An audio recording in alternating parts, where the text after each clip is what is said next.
Enem ni jasno, zakaj jaz ves čas govorimo o vsiljeni ustavi in o tem, da je treba doseči ničnost ustave. Zdaj, seveda mi lahko se borimo za to, da bomo popravili 1 ali pa 2 člena ustave. Čeprav glede na trenutno zakonodajo in situacijo nam v bistvu to brez podpore politike ne more uspeti, a ne morajo nam oni to požegnati, če ne z tega ne bo nič. Ko pa dosežemo ničnost ustave, pravno neveljavnost ustave, ker nam je ustava vsiljena, kar je pravno utemeljeno na ustavnem sodišču, potem lahko vse dejansko postavljamo na novo. In ničnost ustave pomeni to, da dokažemo, da nam je dobesedno država ukradena, da so nam vsiljali pravila. In ko dosežemo ničnost ustave, nismo več niti v WHO-ju, niti v NATO, niti v Evropski uniji. Zdaj, marsikšen bo rekel, če ne bomo v Evropski uniji, bo konec z nami, Evropska unija nam daje denar.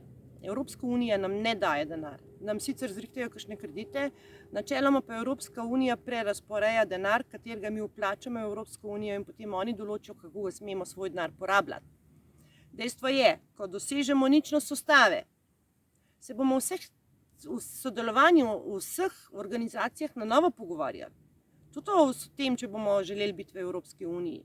Saj Evropska unija si želi, da je Slovenija članica Evropske unije, zaradi tega, ker mi smo strateško na zelo pomembni točki in jim zelo velik pomen. Ampak se bomo na novo pogajali o vstopu in o pogojih, pod katerimi bomo sodelovali. In treba je zagovarjati predvsem suverenost države in interese države. Trenutno politika, ki nas je spravila v Evropsko unijo, s tem, da so nas zavedali takrat na referendumu, da so nas nalagali, kako bo lepo, in sploh v Evropski uniji, oni so pa enostavno hlapci podrejeni tem tujim gospodarjem. Mi smo pa lahko tudi nevtralna država, tako kot Švica, zakaj pa mi ne bi mogli biti neutralni in neodvisni? Vse je možno, ampak veste, vse to je dejansko politična volja. Ampak pri vsaki zadevi, v čemerkoli se pogovarjamo, se vrnemo na pravila in na ustavo. In dejstvo je, da so pravniki utemeljili ničnost ustave, ker so pač tudi na mojo in njihovo pobudo, in to smo vložili na sodišče. In to je vse javno objavljeno, ampak ljudje rabimo ponotranjati to, kaj se je zgodilo in kako so nam ukradli državo. Ker dejstvo je, da je to tudi vse dokazano. Mi smo ustanovili svojo državo. Dejstvo pa je, da nismo postavili pravil.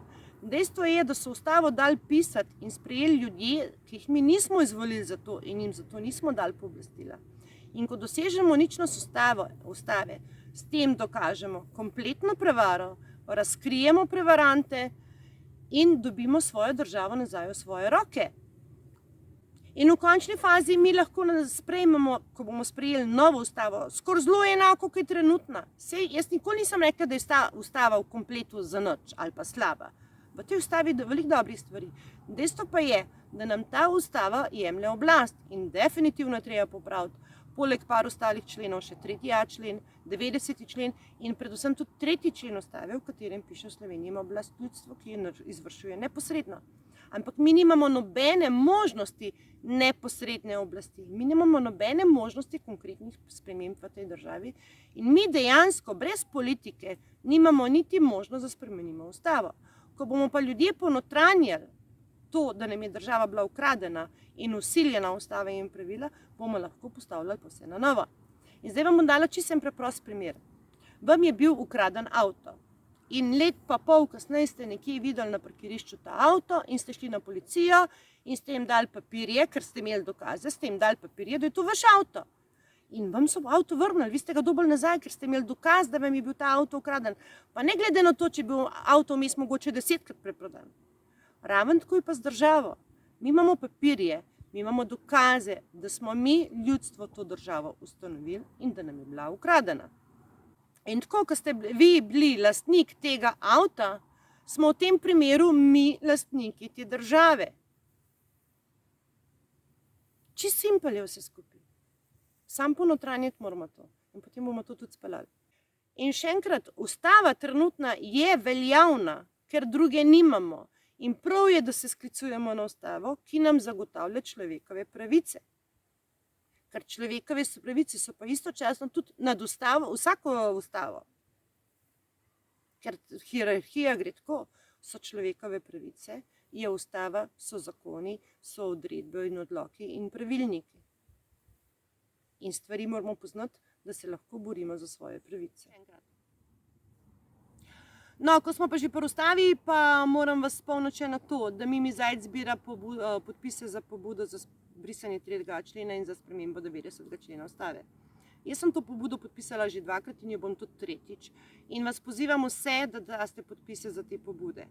Tisti, ki imate elektronske podpise, lahko to naredite prek računalnika z elektronskim podpisom.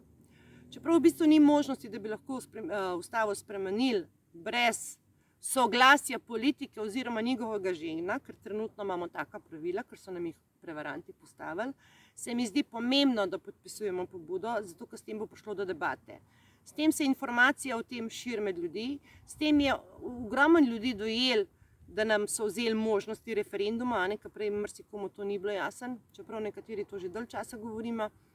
In s tem se med ljudi širi to, da se treba poglabljati v ustavo in v pravila in v to, kako se upravlja s to državo, ker v končni fazi skozi bolj vsi dojemamo, da ta država je naš dom in da je to naša država in da ne smemo dovoliti, da se par kljukcev in par prevarantov dela z našo skupno lastnino, z našo državo, lih, kar se jim zahoče in kar se spomnijo.